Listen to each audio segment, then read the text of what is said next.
ओवरटाउन bridge एक ऐसा bridge है जहाँ पर अब भी अनयूजुअल एक्टिविटी होती है और बहुत सी रिपोर्ट्स निकल कर बाहर नहीं आती है, क्योंकि वहाँ का जो ब्रिज है वो एक्चुअली में अनसोल्ड मिस्ट्री है। क्योंकि यहाँ की जो इवेंट्स है वो अनप्रिडिक्टेबल है। हम सोच भी नहीं सकते कि कैसे कैसे वहाँ पर इवेंट्स होते हैं। अगर हम सच में वहाँ होते तो शायद हम वहाँ की चीज़ों को और भी अच्छे तरीके से समझ सकते थे। लेकिन इसकी जो हिस्ट्री है वो बहुत ही अनइमेजिनेबल है, क्योंकि बताया जाता है कि जब 1859 के टाइम जेम्स वाइट जब उन्होंने अपनी केमिकल फैक्ट्री को स्टार्ट ही किया था, तब उन्होंने इस ओवरटाउन फार्म को खरीदा था जब ये छोटा था, और उसके बाद कुछ टाइम बाद इन्होंने इसको एक्सपेंड करके एक हाउस बना दिया था। और जब उनकी 1884 में डेथ हो जाती है तो ये सारी संपत्ति उसके बेटे जॉन कैम्पबेल वाइट को मिल जाती है। अब जॉन कैम्पबेल वाइट यहाँ पर सोचता है कि जो ये खाई है यहाँ पर उनको आने जाने में परेशानी होती थी, उन्होंने यहाँ पर एक पुल बनाने का सोचा था जिसको हम ओवरटाउन ब्रिज कहते हैं। ओवरटाउन ब्रिज 1895 में बनकर पूरा तैयार हो जाता है, रेडी हो जाता पूरा। लेकिन एक्चुअली मिस्ट्रिकल बात ये है, जो एक खुरदरी राख है इसका यूज़ किया जाता है। ये खुरदरी राख कोई नॉर्मल राख नहीं भाई, क्योंकि इसका यूज़ मोस्ट ऑफ ब्रिजेस बनाने में नहीं किया जाता है, कुछ अलग एक्टिविटीज़ में ही इसका यूज़ किया जाता है। अभी यहाँ पर होती है अनइमेजिनेबल इवेंट्स, मीन्स दैट सबसे पहले जो इवेंट्स होता है वो 1950s के टाइम होता है। यहाँ पर कुत्ते आना शुरू करते हैं और पुल से नीचे कूदना स्टार्ट कर देते हैं, और ये इवेंट 2010 तक अपने पीक परफॉर्मेंस पे थे। बहुत सारे कुत्तों ने यहाँ पर आकर अपनी जान दी। बहुत सारे डॉग्स यहाँ पर आते थे, पुल की तरफ देखते थे और सीधे नीचे छलांग लगा देते थे।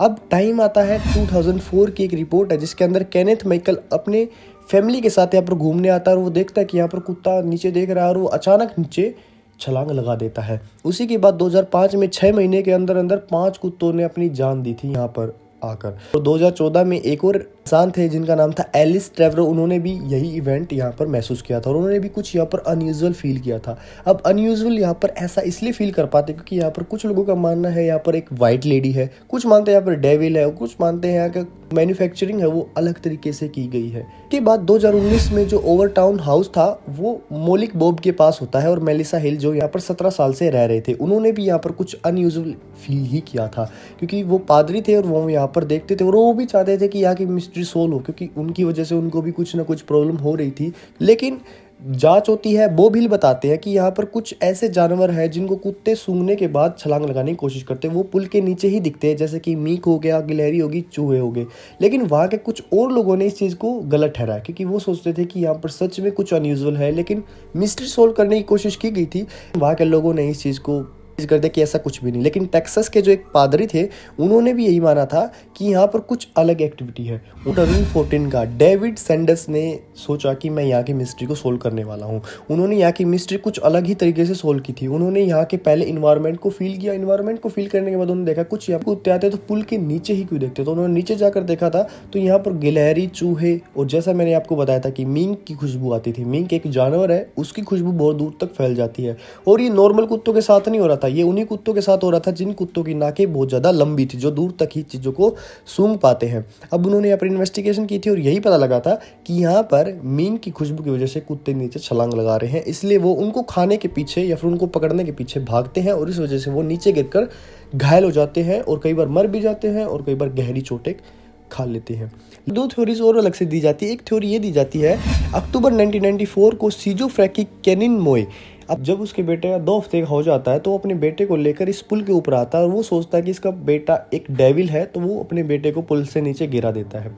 लेकिन एक्चुअल में रिपोर्ट में यही निकल रहा था, जो वो इंसान था, जो फादर था उस बेटे का, उसकी मेंटल कंडीशन ख़राब थी और उसको बाद में अस्पताल में एडमिट किया जाता है और बाद में पता लगता है कि ये सच में एक क्रूअल एक्टिविटी थी, ये कोई भी अनयूजुअल नहीं था, क्योंकि वो इंसान मेंटली अनस्टेबल हो चुका था। अब यहाँ पर कुछ मूवीज़ वगैरह भी बनी थी। अब यहाँ पर इस ब्रिज का यूज़ मोस्ट ऑफ मूवीज़ वगैरह के लिए किया जाता है। लेकिन एक और रिपोर्ट, जैसे मैंने आपको बताया था कि यहाँ पर एक वाइट लेडी का भी जिक्र आपको सुनने को मिलेगा, क्योंकि सेकंड थ्योरी ये दी जाती है कि जो वाकई वाइट लेडी थी, जो वहाँ पर वाइट लेडी नाम की जो एक फीमेल है जो उस ब्रिज को हॉन्ट कर रही है, वो वहाँ पर ये सब करवा रही है, जिसकी मौत हुई थी 1908 को उसकी हस्बैंड की वजह से, क्योंकि वो उसका हस्बैंड पहले मर जाता है और उस हस्बैंड की याद में वो भी अपनी जान दे देती है। अब मुझे नहीं लगता कि कितना सही कितना नहीं, लेकिन हाँ, डेविड सैंड्स की जो थ्योरी थी मुझे वो ठीक लगती है, जो मींक और उनकी गंध को मोस्ट ऑफ ने यही थ्योरी दी थी और वहाँ पर रिसर्च में भी यही पता लगा। और कुछ अलग यहाँ पर है नहीं और शायद हो भी नहीं सकता है। तो आपको वीडियो कैसी लगी कमेंट सेक्शन में जरूर बताएं। तब तक गुड बाय, जय हिंद, वंदे मातरम।